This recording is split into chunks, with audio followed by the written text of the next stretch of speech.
Bonjour à tous, je suis Philippe Barthelet, je suis directeur commercial pour le vélo chez Decathlon.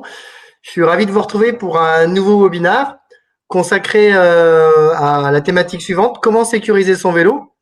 Une thématique pas très originale mais tellement importante puisque beaucoup d'utilisateurs renoncent au vélo par peur de se faire voler leur vélo. Donc aujourd'hui, on a réuni nos experts, toute une équipe qui travaille sur ce sujet, soit sur le produit, soit sur les services, pour apporter un maximum de réponses. L'idée, c'est d'avoir un maximum d'échanges, que ce soit très interactif. Donc, toutes les questions sont les bienvenues. Vous pouvez les inscrire sur la droite de votre écran et Nico va les relayer. Alors, un rapide tour d'horizon de l'équipe. Nous avons aujourd'hui Loïc, qui gère le projet marquage. Qui gère le projet marquage pour Decathlon et d'autres sujets. Vous verrez, il nous étalera toute sa science un peu plus tard. Nous aurons Eric, qui est chef de produit sur les antivols, qui est masqué, mais on le reconnaît un petit peu. Anna, qui bosse avec Eric et qui est ingénieur produit. Bonjour à tous. Caroline, qui est responsable de l'assurance chez Decathlon.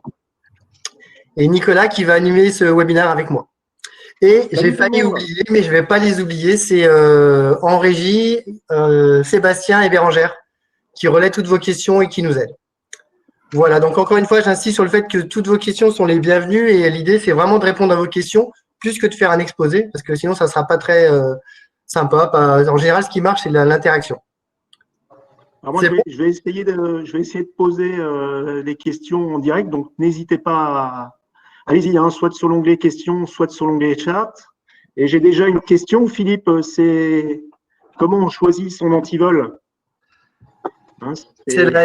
Alors nous, on essaie surtout de faire en sorte que le client prenne le bon type d'antivol. En gros, il y a deux grandes catégories d'antivol. Il y a les accessoires et les vrais antivols, entre guillemets.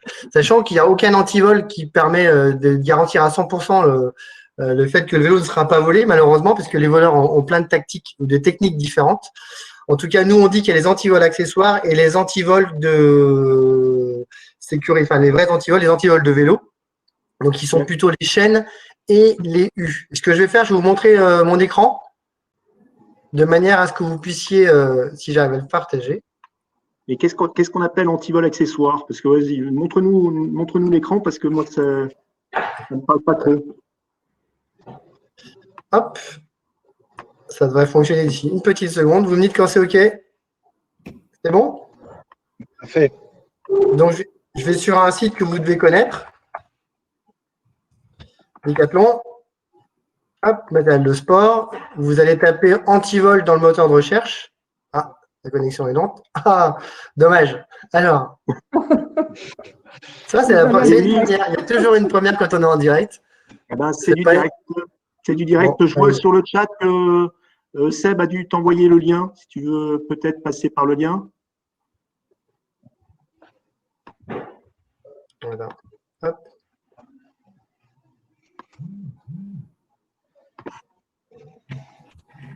Voilà, merci Seb. Comme quoi, c'est important d'avoir des personnes en régie. Hein. Alors, juste, donc au niveau de quand j'ai tapé antivol, donc sur la barre de recherche, j'arrive sur un comment choisir. Donc, je clique sur comment choisir. Et là, vous allez avoir l'explication si mon serveur veut fonctionner. Donc, quand on dit antivol accessoire, c'est ce qui va servir à sécuriser ce qui est autour du vélo, mais pas le vélo en lui-même. À l'inverse du… Ouais, moi, je suis en maintenance, désolé. C'est rigolo, ça. Je vais retenter l'histoire par là.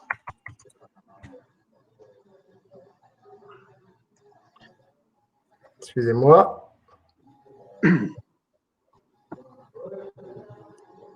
J'ai le sentiment que j'ai un bug. On pourrait dire que les antivols accessoires, c'est essentiellement les antivols à spirale, les tout petits antivols. Exactement. En fait, ce qu'il faut avoir en tête, c'est que on ne peut pas antivoler un vélo avec un petit câble qui vaut moins de 10 €, voire moins de 20 €. Donc, il y a une notion de prix qui est associée à ça. En gros, en dessous de 20 €, c'est compliqué d'avoir une chaîne ou un U. Et tous les câbles que vous allez trouver sur le marché ne vous permettront pas de sécuriser votre produit. Je pense à tous les petits câbles spirales qui sont très pratiques à transporter, qui ne prennent pas beaucoup de place, qui parfois promettent une grande longueur. Par contre, ils ne sécurisent pas du tout votre produit.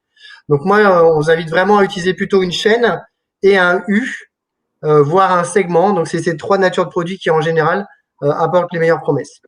Alors, Après, c'est quoi un U et c'est quoi un segment? Peut-être que, Eric, tu vas peut-être pouvoir nous expliquer ce que c'est un U et un segment.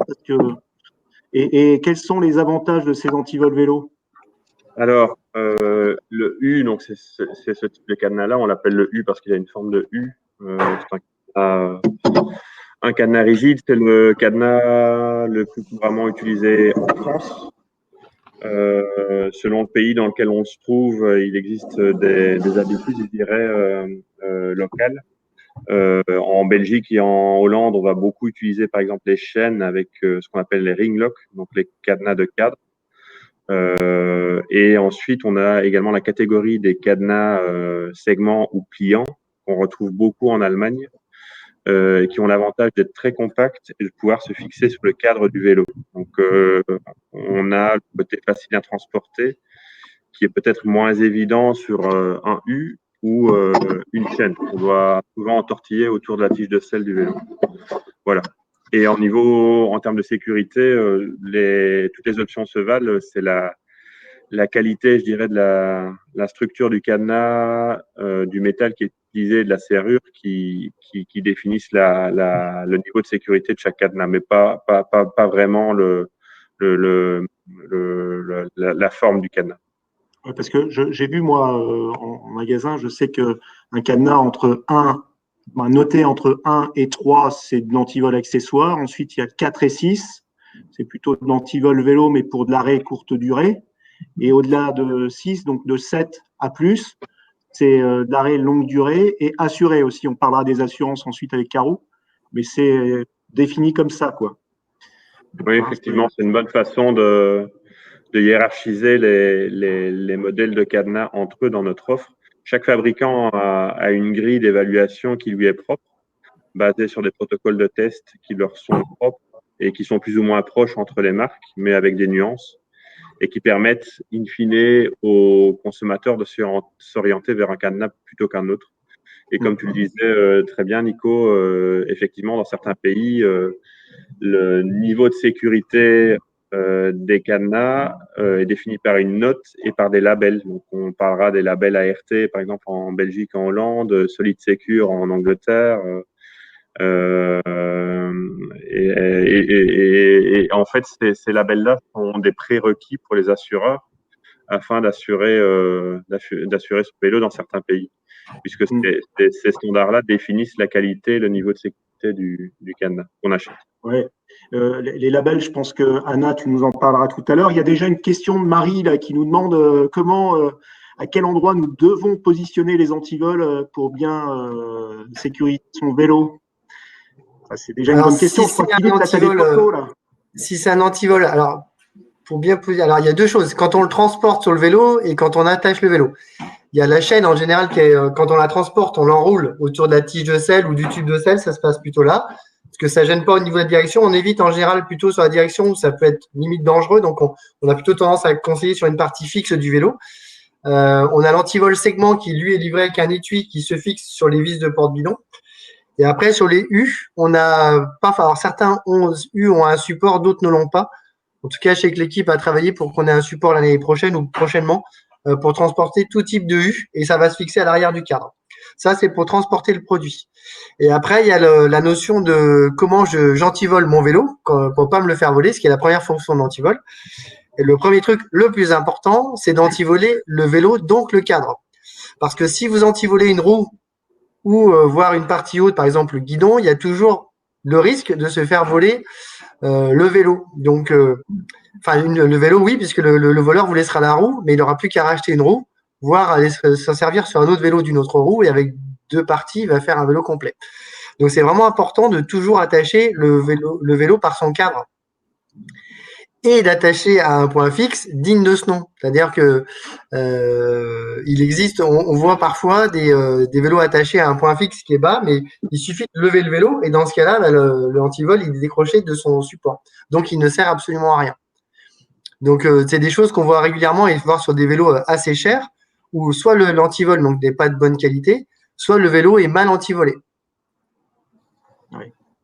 Et puis c'est pas évident de donner des conseils à 100%. Ça dépend de l'endroit où on se trouve aussi. Je sais que si on se trouve en campagne, dans un petit village, il y a peut-être moins de vols, mais encore, j'en sais rien, que dans une ville où il y a énormément de passages, etc. Moi, je sais que sur l'île, on conseille plutôt d'avoir 2 antivols vélo pour antivoler son vélo en journée.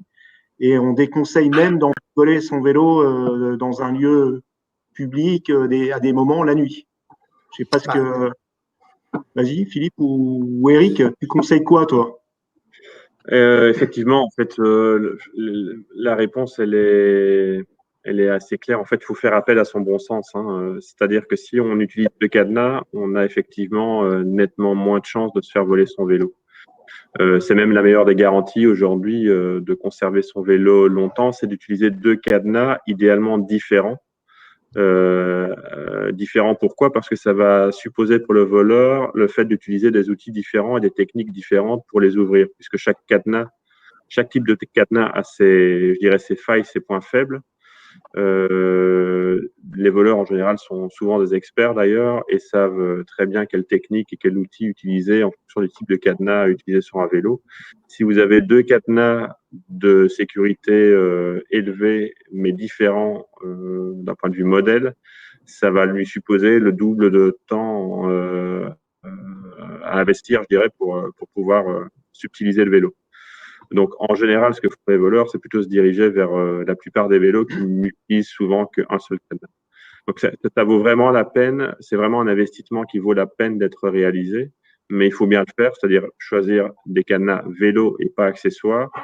Et idéalement, 2 modèles, 2 types de cadenas différents. Donc, ça peut très bien être un U et une chaîne ou un ring lock, une chaîne, ou un cadenas pliant et un U, par exemple. Oui, compris. Donc, il vaut plutôt que d'avoir 2 U, il vaut mieux alterner avec une chaîne et puis un U ou bien une chaîne et un segment. Bien. Il y a une question de. Est-ce que vous voyez mon écran, Nico? Oui, on le voit, mais juste avant, il y a une question de Damien qui demande si c'est risqué d'enrouler sa chaîne anti-vol autour de la selle lors du trajet. J'ai envie de dire non. Non, c'est pas risqué. Non. Non, ça peut être gênant pour pédaler, puisque les cuisses, l'intérieur des cuisses peut frotter ou toucher, je dirais, la chaîne qui est entortillée autour du tube de selle. Le gros désavantage de le positionner de cette façon-là, c'est que ça peut abîmer la pâture du vélo à la longue. En frottant et en se déplaçant sur le haut du cadre, ça peut le griffer.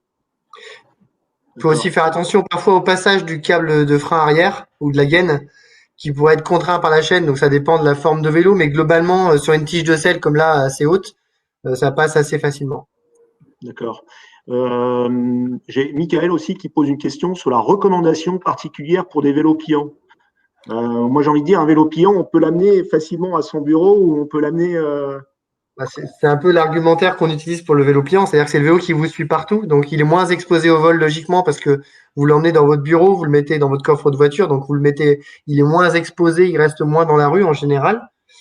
Pour autant, si vous devez sécuriser un vélo pliant, j'aurais la même préco, c'est avoir un vrai anti-vol, donc soit un U, soit une chaîne d'un niveau de sécurité correct, et bien sûr le prendre au niveau du cadre.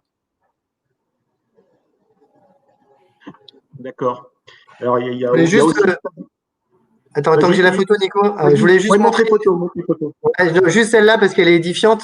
Le vélo, il est attaché avec le U qui va bien. Il est attaché au niveau du cadre, tout va bien. Par contre, il suffit dans ce cas-là que le voleur, il ait un petit peu de muscle, il lève le vélo et comme vous pouvez le comprendre, le U, il va sortir par la partie haute.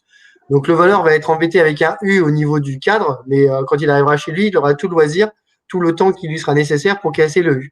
Donc malheureusement, c'est des choses qu'on voit assez fréquemment. Alors moi, j'ai un livre de la FUB, là, le guide du cycliste urbain. Je ne sais pas si c'est disponible dans toutes les villes. On propose aussi de mettre les U et la serrure vers le bas pour éviter qu'elle soit crochetée. Je ne sais pas si c'est légitime. Moi, je pensais que c'était bien déjà pour l'entretien, pour éviter que la pluie et l'eau rentrent dans la serrure. Moi, j'aurais d'abord dit pour ça. Ouais.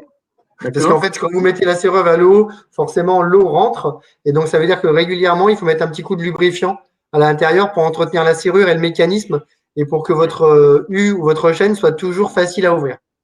Oui. Et puis, il y a aussi une photo. Alors, je ne sais pas si on la voit. Non, on ne la verra pas là.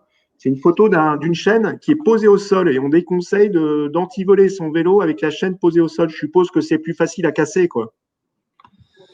Oui, après, s'il est un peu en hauteur, forcément, il n'y a pas d'appui. En fait, Eric, c'est le spécialiste des outils. Donc, en fonction des antivols, il peut vous dire quel outil il faut utiliser. Mais les voleurs le savent aussi, hein. Et en général, ils ont les tutos qui circulent. Pour autant, c'est pour ça qu'Eric, il évoquait le fait qu'il fallait avoir différents types d'antivols pour que le voleur ait à transporter et à utiliser plusieurs outils. Donc ça, ça marche. Et après, notamment le U, s'il est exposé, s'il est en hauteur et pas au contact du sol, il sera plus compliqué de l'attaquer à la masse, par exemple, ou avec un pied de biche. D'accord, super. Et en statistique, on dit aussi, alors là, je vais peut-être poser la question à Caro.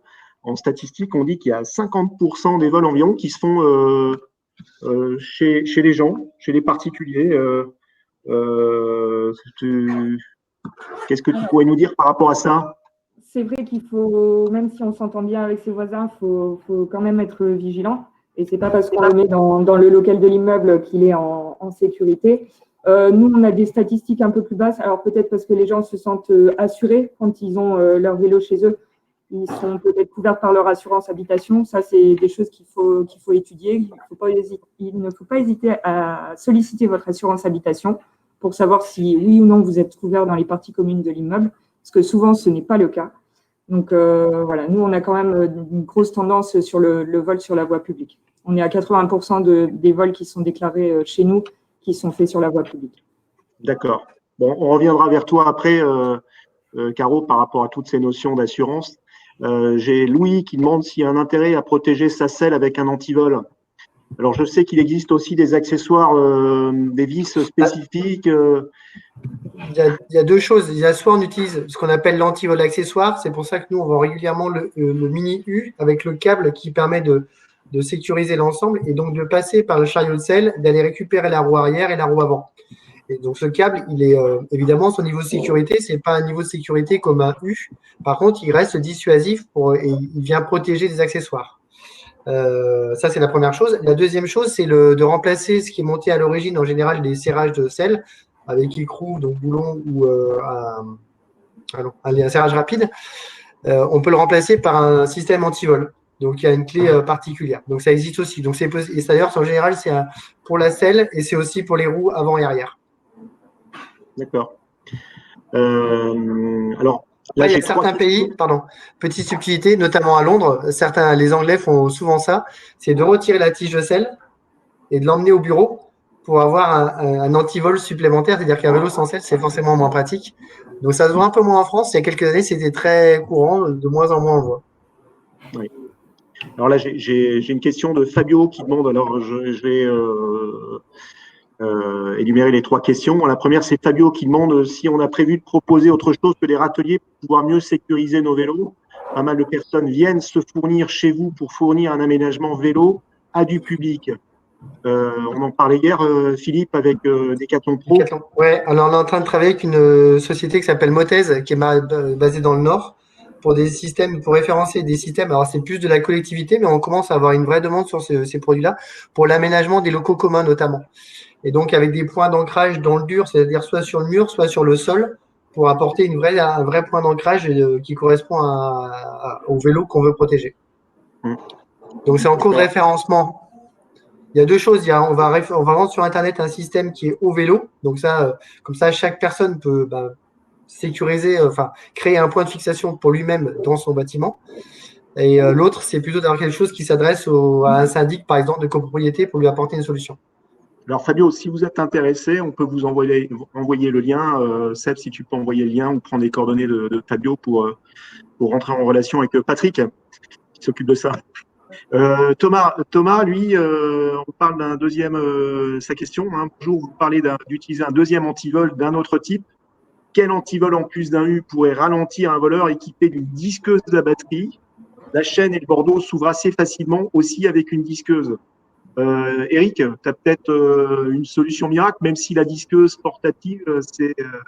Oui, non, il n'y a, reste, il y a pas de solution miracle. En général, c'est je dirais la technique ultime. Par contre, ce qui est vrai, c'est que suivant le niveau de sécurité du cadenas et la marque aussi, puisque chaque marque a un peu ses recettes secrètes concernant la technique de forge pour fabriquer la structure en acier qui est utilisée pour constituer le cadenas. Certains produits sont plus résistants que d'autres et ça complexifie davantage le fait de couper le cadenas même avec une disqueuse. Certains cadenas, la disqueuse en fait se casse ou chauffe tellement que il peut arriver que le voleur le disque par exemple pour couper complètement un cadenas. Donc là-dessus il y a des différences et en général évidemment c'est lié au prix du cadenas. Ces cadenas-là sont souvent des cadenas qui coûtent une centaine d'euros, donc c'est plus souvent des cadenas à 100, 130, 150 euros qu'à 80. Il faut le savoir aussi. Et ce sont plutôt des cadenas destinés souvent aux scooters ou aux motos. Okay. Eric, j'en profite aussi pour te poser une question. On avait lancé dans le cadre des Innovation Awards un nouveau système de cadenas multiprocess qui nécessitait effectivement soit une disqueuse, un chalumeau, une scie, etc. Le tout en un pour éviter effectivement d'avoir à acheter un U, une chaîne, un câble, etc. Je sais qu'il n'avait pas été validé, mais on m'en a reparlé récemment. Donc, est-ce que c'est toujours dans les tuyaux ou pas? Alors, Loïc, juste pour spécifier ce que sont les Innovation Awards pour les clients, c'est… allez, vas-y, Philippe, explique. C'était un concours interne d'innovation chez Decathlon pour primer le produit qui apportait une révolution dans l'usage, en gros. Et donc, cet antivol, c'était le Harlock. On y croyait beaucoup. Et je vais peut-être répondre, Eric, comme tu pourras compléter si tu veux, mais finalement, la promesse qu'on voulait au niveau de la serrure, on n'a jamais réussi à l'avoir. Donc, sur les matériaux, on a beaucoup appris pour construire d'autres choses. Donc, ça nous sert toujours parce que quand on travaille sur un projet innovant, il en découle des avancées techno. Pour autant, la mise sur le marché du produit, elle n'était pas à hauteur de ce qu'on voulait. De mémoire, c'était surtout sur la serrure où on n'arrivait pas à avoir le niveau de promesse qu'on voulait revendiquer. Donc c'était un très beau projet. Hein. Je sais pas, un jour ou l'autre, peut-être qu'Eric le reprendra, j'en sais rien. En tout cas, il n'a pas pu aboutir. Après, il y a quand même aussi quelques règles. Caro, arrête-moi si je me trompe, mais on conseille aussi, et c'est aussi le livre de la pub qui conseille ça, c'est de parquer les vélos à des endroits où il y a beaucoup de passages. Donc c'est vrai qu'une personne qui vient avec une meuleuse et qui commence à découper 2-3 antivols sur un vélo là où il y a beaucoup de passages, normalement, en théorie, ça se fait plutôt dans des endroits assez discrets. C'est ça. Et c'est pour ça, alors je ne sais pas si tu assures les vélos contre le vol la nuit dans des lieux publics. Je te poserai la question, on te posera la question tout à l'heure. Et c'est souvent lié à ça aussi. Moi, c'est ce que conseille ce petit guide du cycliste urbain fait par nos amis de la FUP. Alors, Nico, il monte un guide. En fait, Nico, on distribue ces guides dans les magasins. Donc, logiquement, pratiquement tous les magasins Decathlon en ont reçu, si jamais ça vous intéresse. Je fais un peu de pub pour l'instant parce que je trouve que le guide est très bien fait, il est très intéressant. Et la dernière question, c'est sur la tête des clés d'antivol qui paraissent faibles. C'était par rapport, je suppose, la question de Michael. Lorsque je regarde la tête des clés d'antivol, elles me paraissent en général faibles. Comprendre, on dirait les jouets. De ce fait, les serrures sont-elles réellement sécurisées? Je suppose que c'est pour… C'est pour Anna, je pense. Anna, la question, c'est… Là, je vais répondre et Anna va compléter. La serrure, par exemple, du Mini U, qui est le cadenas qu'on vend, un des cadenas qu'on vend le plus, et qui est un des meilleurs cadenas qu'on a, hein, c'est un cadenas labellisé ART2. Pour projeter la serrure, un serrurier professionnel met environ 15 minutes. Donc oui, ce sont de bonnes serrures. Ce sont serrures à plusieurs barilets, justement, pour éviter de se faire projeter, d'être ouvertes trop facilement. Le point faible de ces cadenas-là, ce n'est pas tellement d'arriver à le crocheter et de l'ouvrir, c'est plutôt le fait d'avoir plusieurs pièces mobiles en mouvement, enfermées dans un casing métallique. Fait que l'hiver, il faut être un peu consciencieux en de temps en temps mettant une goutte d'huile pour lubrifier l'intérieur du mécanisme, parce que sinon on peut avoir des dépôts de rouille qui font que le mécanisme est un peu moins fluide que l'été, par exemple, par temps sec. Mais bien entendu, la partie, je dirais, centrale d'un point de vue sécurité du cadenas, c'est sa serrure. C'est-à-dire qu'on peut avoir un très bon cadenas, une grosse chaîne, par exemple, des maillons très solides et très difficiles à couper. Mais parfois, on peut avoir ce type de cadenas-là avec une serrure bas de gamme. Donc, en général, le voleur, ce qu'il va utiliser, c'est un tournevis, par exemple, pour forcer la serrure. Il ne faut pas essayer de couper la chaîne, évidemment, puisque le point faible, ce sera la serrure. Et ça, certains fabricants font ce genre de choses-là. Nous, on a fait le choix d'avoir des produits, je dirais, uniformes par rapport à leurs promesses et cohérents. Et donc, les ensembles sont plutôt homogènes et ce qui correspond bien à une sécurité qui est renseignée sur le packaging du produit. Alors, j'avais une autre question, Eric, sur les serrures qu'on m'a souvent posée. C'est est-ce que c'est les mêmes clés sur les antivols vélo? Est-ce que tous les 10 antivols, on tombe sur la même clé? Je pense pas. Non, il y a des règles de conception qui sont adoptées par les fabricants de cadenas, mais c'est valable aussi bien pour des Decathlon que Abus, Kryptonite et des marques connues de cadenas. Dans la partie, je dirais, contractuelle, par rapport avec le fournisseur et les contrôles de qualité qui sont réalisés, une même clé est utilisée, je pense, c'est tous les combien de milliers de cadenas, Anna? Tous les 2000 cadenas. Donc, vous avez statistiquement une chance sur 2000 de pouvoir ouvrir le même cadenas dans la rue avec votre clé. Eric, il faut que tu te rapproches un peu du PC parce que ça hache à des moments où on ne t'entend pas tout le temps. D'accord. Je répète si nécessaire. Pardon, c'était pas très net, c'est pour ça que je demandais il y avait des moments où c'était haché, c'est pour ça. Est-ce que je dois répéter peut-être?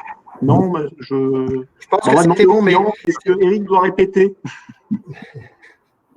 Alors en attendant, si vraiment il faut que tu répètes, ben, on te redemandera de répéter sur cette notion de clé. Maintenant, on va passer à une question de Marie et là, c'est Caro, à toi Caro, sur les assurances et puis on parlera ensuite de marquage. Loïc, le spécialiste du marquage vélo, nous en parlera. Mais d'abord les assurances. Donc Marie qui dit qu'elle a commandé un vélo il y a plus de 6 jours, mais je récupère le vélo le 13 du 10 et je n'ai pas encore pris l'assurance. Est-ce que c'est trop tard? Déjà, est-ce que tu peux nous parler un petit peu et rapidement des assurances? Comment tu proposes ça? Quels sont les avantages? Et puis derrière, on répondra à Marie. Ok, donc nous chez Decathlon, on propose une assurance qui couvre le vol, mais aussi la casse. Donc ça inclut tout ce qui est vandalisme et vol de pièces, donc de selle, de roues. Ou voilà, dans le vandalisme, quelqu'un qui a mis un coup de pied dans la roue, elle est voilée, ça on le couvre également. Ce sont des contrats d'une durée de 2 ans. Et pour la partie vol, on essaie d'avoir quelque chose de très simple. Donc, en fait, on va juste demander aux personnes de bien sécuriser leur vélo. Donc, c'est ce qu'on explique depuis le début du webinaire. C'est beaucoup de bon sens. Donc, on attache le vélo par le cadre avec un bon antivol. Donc, un antivol arrêt longue durée. Donc, ce dont on a parlé, les U, les chaînes, les grosses chaînes. On ne le laisse arrêt longue durée, c'est au-delà de 7 ou à partir de 7? Chez Decathlon, c'est à partir de 7. Super. Ça, c'est le niveau de sécurité. Hein. C'est ça, 7 sur 10. Donc, l'antivol, on peut déjà l'avoir. Il faut juste qu'on ait encore la preuve d'achat de cet antivol. On va demander de ne pas laisser le vélo sur la voie publique la nuit. Donc, la nuit, c'est entre 23h et 7h du matin. On essaie de le mettre dans un local à vélo, dans les parties communes d'un immeuble. Ça, c'est tout bon. Si on peut l'attacher, il faut en fait qu'il y ait une infraction donc d'une serrure d'un cadenas. Et voilà, c'est grosso modo ce qu'on propose. Après, ne pas hésiter à nous solliciter si vous avez des cas particuliers, il ne faut pas hésiter à nous appeler directement, à nous envoyer un mail. On y répond avec beaucoup de plaisir. Et pour répondre à Marie, il n'est pas trop tard puisque le vélo n'est pas encore récupéré, il n'est pas encore en sa possession. Donc, elle pourra prendre l'assurance le jour où elle viendra chercher son vélo en magasin. Et pareil, j'ai Laïla qui demande, elle a acheté elle un vélo au mois d'août. Le vendeur ne me l'a pas proposé. Puis-je encore y souscrire? Vous avez vu le sourire de Caro. Caro, elle est super souriante. Tout ça, il faut l'appeler. Et puis derrière, il faut qu'on trouve une solution, non? C'est ça, Caro? C'est ça. C'est ça, il faut voilà, donc c'est pas bien de la part du vendeur, donc ne pas hésiter à aller lui faire une petite réprimande. Non, mais non. Le pauvre, il avait beaucoup de travail avec le post-Covid, il y a des vélos à réparer. En ce moment, ils souffrent un peu les pauvres, donc voilà, on va l'épargner. Ok, c'est bon pour une fois. Non, donc, mais tu conseilles à ce qu'elle peut faire pour rattraper le coup, c'est de retourner en magasin avec son vélo, surtout pour qu'on constate qu'il n'est pas déjà volé, et puis de voir avec le vendeur, lui expliquer, et puis ne pas hésiter à lui demander de m'appeler. Il n'y a aucun problème. On trouvera une solution. D'accord. Pierre de Sérou qui bosse à la FUB me remercie par rapport à son guide du cycliste. Enchanté, Pierre. Et au plaisir, il faudra un jour qu'on vous invite aussi au futur webinar pour que vous nous donniez également vos conseils. On peut peut-être parler aussi, tu veux rajouter des trucs, Caro, en fait, sur l'assurance? Non, s'il y a d'autres questions, je reste là, je ne bouge pas. N'hésitez pas. Le marquage, allez, on y va pour le marquage. Loïc, t'en es où? Le marquage. C'est quoi? Il y a une loi là? C'est quoi? Ouais, c'est ça. Mais en définitive, moi j'ai été en tant que responsable de la partie décoration, peinture, vernis, traitement de surface sur les vélos. Donc on m'a proposé effectivement de reprendre la coordination de ce projet en fait qui est issu du projet de plan mobilité urbaine. Donc c'est un projet de loi. Et sur ce projet de loi, en fait, il y a le chapitre 2 qui est lié en fait au marquage de nos vélos. Pourquoi? Vous en avez tous parlé. Je suis concerné, j'ai été victime aussi l'année passée de mon fameux vol de 9-2 en face d'un parc en plein milieu de l'après-midi. Et donc là, je me suis dit effectivement, tout le monde est concerné, même le responsable du marquage chez Decathlon. Et c'est un projet extrêmement important et utile pour les clients puisque il faut savoir qu'en France, on a, et vous m'arrêtez si je me trompe, à peu près 400 000 vélos volés par an. Donc, rien qu'en France, on en retrouve à peu près 30%, mais il n'y a que 10% qui sont restitués au niveau de leurs propriétaires, ce qui veut dire un nombre très, très mince.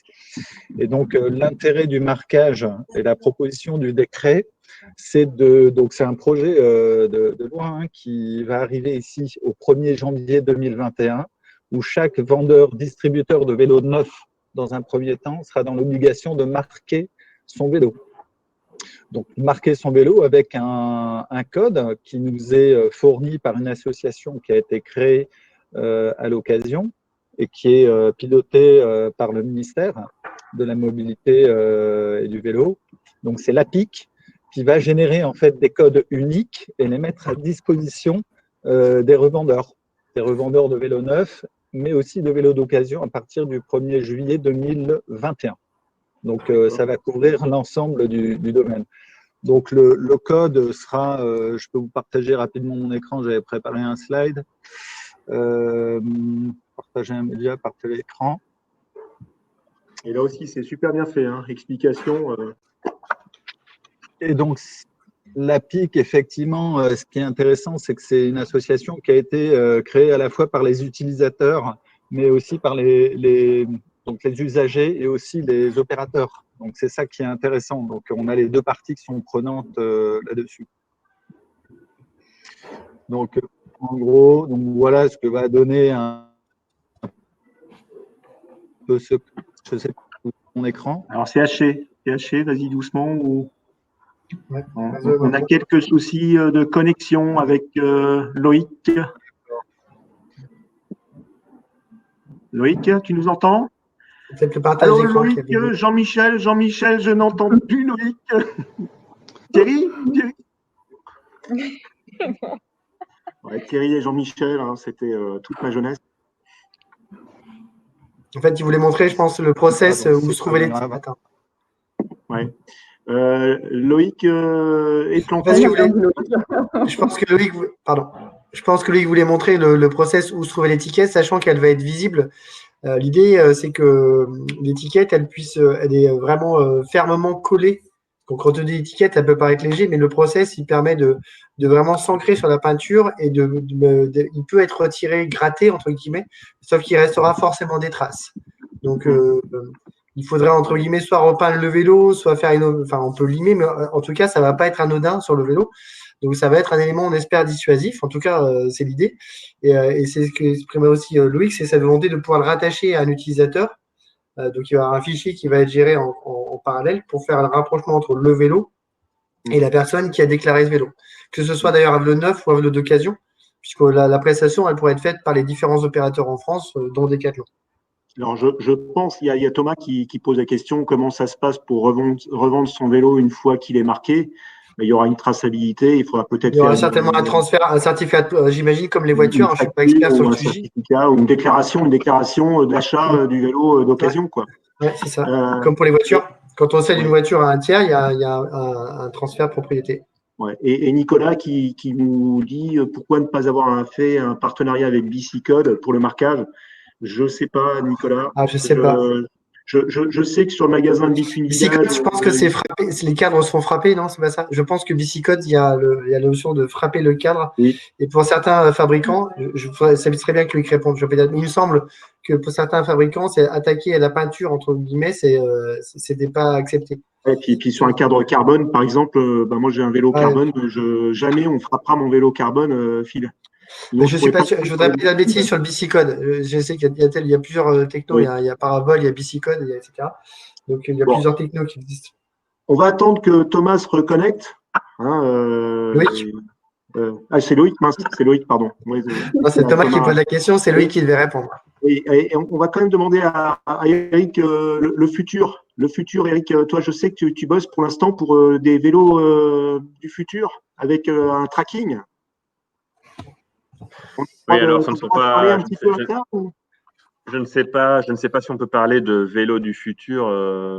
Ce qui est sûr, c'est qu'on croit beaucoup à la connectivité future des vélos comme une solution permettant d'éviter le vol de son vélo. Aujourd'hui, la plupart des cyclistes voient fleurir sur le net des solutions de tracking GPS qu'on leur propose pour équiper leur vélo. Ceci dit, le fait de pouvoir localiser par GPS son vélo, ce n'est pas une fin en soi. Dans beaucoup de villes, pas seulement françaises, mais européennes, quand vous appelez la police parce que votre vélo a été volé, quand bien même vous savez le localiser avec précision, les policiers n'ont pas toujours le temps ou l'envie de se déplacer pour ce type de problème-là. Sachant que ce sont des gens très sollicités pour d'autres problématiques peut-être plus graves, sociétalement parlant. Et donc, du coup, je me suis dit, il faut qu'on trouve une solution plus complète permettant au client de récupérer son vélo sans bouger de son salon et en utilisant que son téléphone. Donc, concrètement, comment ça va se passer? Le client qui aura acheté un de nos futurs vélos en 2021 connecté aura la possibilité de localiser en temps réel son téléphone, sera prévenu quand le vélo sera manipulé, déplacé, pourra, depuis son téléphone, déclarer le vélo comme volé. Une fois que ce sera fait, une compagnie de gardiennage privé s'occupera de localiser le vélo, éventuellement le voleur, et s'occupera de la démarche administrative avec la police locale pour l'arrestation et récupérer le vélo. Dans le cas où cela ne serait pas possible, c'est une assurance qu'aura souscrit au préalable le client qui garantira le remboursement de la valeur résiduelle du vélo au client. Donc, c'est vraiment ce qu'on appelle une solution seamless pour le client. L'idée, c'est de lui faciliter la tâche de lui enlever le stress permanent que suppose le fait d'attacher son vélo à l'extérieur quand on fait une course, quand on va au travail. Et surtout, c'est de faire changer, de faire changer de camp la peur. C'est-à-dire que cette peur et cette inquiétude du propriétaire du vélo, elle passe du côté du voleur. Parce que demain, quand un voleur essayera de voler un vélo électrique Décathlon, bah, il est fort probable que dans les quelques heures suivantes, il ait la visite de la police qui l'aura localisé et à qui il devra rendre des comptes. Donc, les cadenas vont continuer à être une solution d'actualité, puisqu'il faut bien entendu être capable d'immobiliser le vélo à un point fixe. Ça, c'est très important. Il ne s'agit pas non plus de laisser traîner son vélo comme des vélos de libre-service sans les attacher. Ça facilite quand même, ça freine, je dirais, un peu plus les ardeurs de nos amis les voleurs. Mais encore une fois, on le sait, les cadenas tels qu'on les connaît aujourd'hui ne sont pas la solution ultime. Quelqu'un parlait de voleurs équipés de disqueux, ça c'est une réalité aujourd'hui. Donc, fort de ce constat-là, je me suis dit qu'il était peut-être temps aussi d'utiliser les technologies plus modernes, complémentaires à celles du cadenas, pour vraiment avoir une solution parfaite, complète et simple pour le client. Merci, merci Eric. Seb, tu peux peut-être faire un petit sondage là-dessus sur cette technologie ou sur le parce que ça aura un coût, je suppose, Eric. Il y aura très certainement un abonnement à cette assurance ou etc. Seb, si tu as Oui, une idée, alors le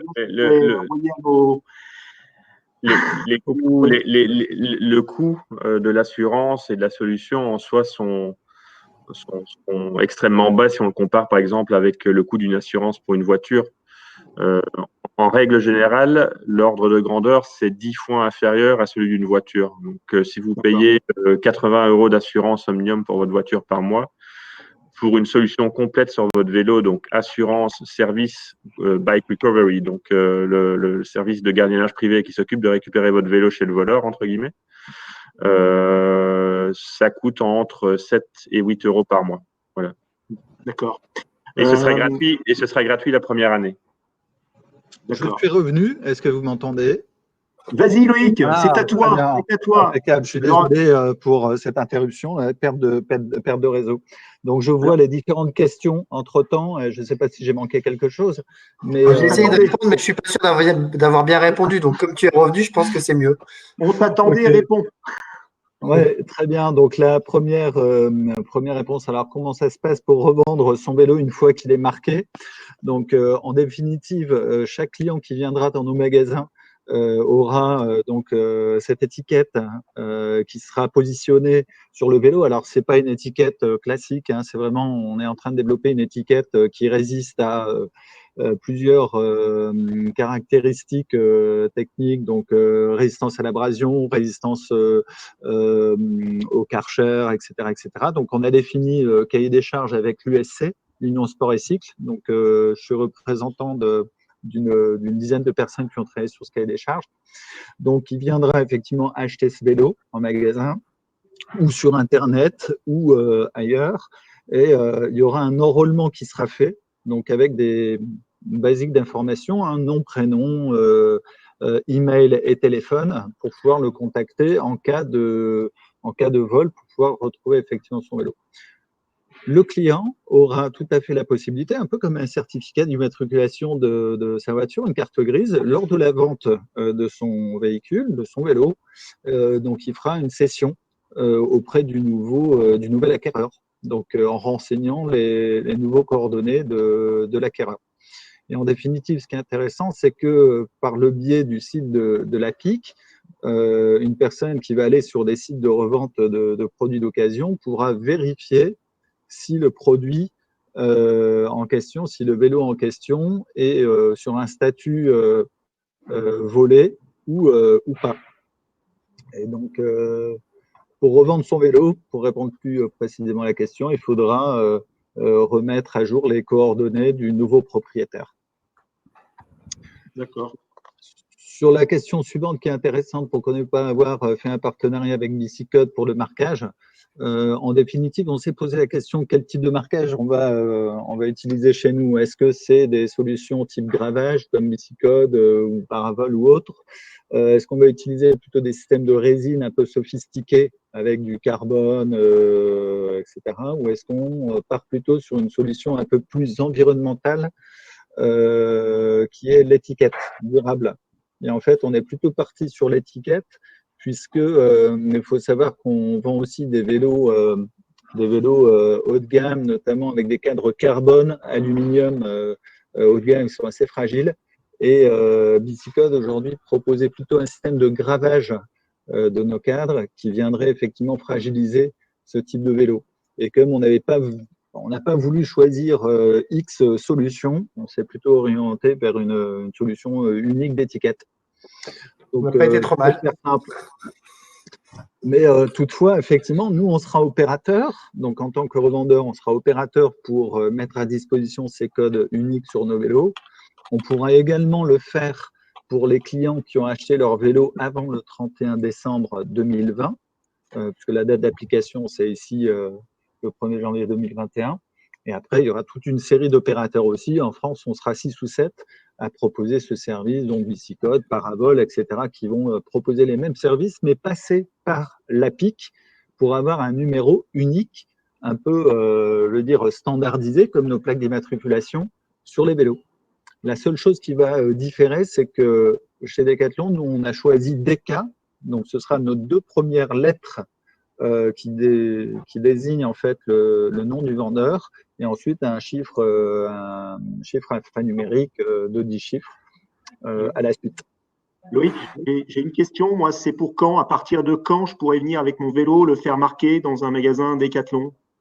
Donc, on va essayer de le faire au plus vite, donc en même temps que la date d'application du décret. Maintenant, en toute honnêteté et transparence, on va d'abord essayer de répondre à ce décret de loi parce qu'il y a tout un système où les données doivent être hébergées chez nous. On parle quand même de données personnelles qui doivent être sécurisées, donc on ne peut pas faire n'importe quoi. Donc, on va d'abord répondre au décret et dans un deuxième temps, on proposera ce service au niveau de nos clients. Si les dés peuvent être faits en même temps, très bien, mais je pense qu'on aura un laps de temps. Il ne faudra pas compter avant le mois de mars 2021, je pense. D'accord. Ok. Est-ce qu'il y a encore des questions? Moi, j'ai tout. Ah, Philippe, vas-y, Philippe. Il y a une question sur à quand un casque anti-vol. Oui. Alors, je sais, c'est la première fois qu'on me la pose. Elle est super intéressante puisque d'un côté, c'est protéger ce qu'on a de plus cher, c'est la tête, et après, c'est le vélo qu'on aime beaucoup. Mais je ne sais pas si on peut chercher les mêmes promesses. Alors, Eric, en plus, il a bossé sur les casques sur route avant. Alors, je vais te laisser répondre. En fait, je te vois, il était bien plus légitime que moi pour répondre. Non, c'est une bonne, mais c'est une bonne remarque, c'est une bonne idée. Ça existe en fait, ça a été développé par Laser Helmets, donc la marque belge de cadenas, qui équipe l'équipe Lotto Visma du Tour de France pour suivre les courses cyclistes. Ils avaient développé ce type de cadenas-là. Alors c'est ce qu'ils appelaient un coffee lock. Donc c'était un petit cadenas qui faisait l'interface entre les deux extrémités ce qu'on appelle le divider, donc les sangles du casque, et qui permettait de sécuriser son vélo un court instant, le temps d'acheter un café ou quelque chose à manger dans une supérette. Mais en aucun cas, il s'agissait d'un cadenas qu'on pouvait utiliser pour vraiment réellement sécuriser son vélo longtemps.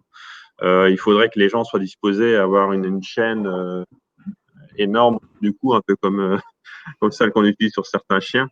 Et je vous avoue que j'ai du mal à imaginer ce type de produit-là en magasin et utilisé. Donc, mais peut-être que si cette personne a une idée ou quelque chose de précis derrière la tête, elle peut nous contacter, hein, nous en parler. Mais en tout cas, ça existe toujours, je pense. Mais voilà, le niveau d'utilité du produit a quand même ses limites, je dirais, pour sécuriser un vélo. Après, si c'est juste pour t'arrêter 2 secondes, le temps d'acheter quelque chose ou de faire pipi, par exemple, dans ce cas-là, effectivement, ça a un intérêt. Mais c'est peut-être, il y a 2 choses. Il y a sécuriser le vélo et sécuriser le casque parce que tout à l'heure, quand je parlais d'antivol accessoires, souvent le casque, quand on va faire ses courses, il peut être encombrant. Et l'attacher sur la notion de le laisser sur le vélo, c'est aussi un confort de vie. Et c'est peut-être aussi le système intégré pour le coup. Quand on voit en moto, en fait, hein, très souvent, on voit les motos stationnées et les casques moto sont pendus à l'arrière de la selle. Il y a un crochet d'ailleurs qui est prévu à cet effet. Et d'ailleurs, il y a une boucle qui est prévue là. Mais il y a un lock, c'est une serrure qui vient sur les motos. D'ailleurs, il y a un point. D'ailleurs, je suis passé à. On n'a pas parlé de ça, et c'est l'antivol de cadre ou l'antivol qui aussi qui existe, hein, qu'on peut rajouter sur le vélo et qui est parfois présent sur un vélo de ville quand on l'achète neuf. C'est un système qui vient verrouiller la roue. Donc c'est pas un antivol haute sécurité. Par contre, c'est notamment quand on fait des arrêts très courts, ça permet de assez facilement verrouiller le vélo. On trouve ces systèmes pas mal sur les vélos hollandais, je pense que c'est même de plus en plus. Alors, il y a quelques années, moi, quand j'ai commencé chez Between, il y a 13 ans, on n'en vendait quasiment pas. Et depuis, avec la pratique, en fait, quand on commence à pratiquer comme nos voisins belges ou hollandais, tout doucement, on achète les produits qui vont bien dans la pratique. Et ça fait partie ça marche, c'est un antivol supplémentaire. Oui, un antivol supplémentaire à un U ou à une chaîne, parce que… Tout à fait, on est bien d'accord que ça ne remplace pas le U. Hein. Ok. Bon, super. Moi, je voulais parler aussi des réseaux sociaux avec sur toutes les villes, sur Facebook notamment, des groupes qui se retrouvent pour militer contre le vol. Donc, n'hésitez pas également, si vous avez envie, si vous avez eu le malheur de vous faire voler votre vélo, de rejoindre ce genre de groupe, parce que je sais que sur l'île, on retrouve assez souvent des vélos qui ont été volés. Sinon, je vois plus d'autres questions. Merci à tous, merci à toutes, merci Anna, merci Caro, merci Eric, merci Loïc et non Thomas, merci Philippe, merci beaucoup. Merci à la régie, Sébastien et Bérangère, je ne vous aurais pas oublié. Voilà. On vous souhaite une très belle fin de semaine et puis j'espère pour tout le monde de belles futures balades à vélo, et merci aussi à la FUB pour ce beau petit guide du cycliste, c'est pas mal. Merci beaucoup. C'est même très bien. Et j'en profite pour vous dire que tous les 15 jours, on fait cet exercice sur, encore une fois, une thématique liée à la pratique du vélo en ville. Donc, il y a tout un programme qui est disponible dès à présent sur decathlon.fr. Merci à tous. Amusez-vous bien avec vos vélos. Profitez. À bientôt. Au revoir. À bientôt. Salut. Au revoir. Bonne soirée.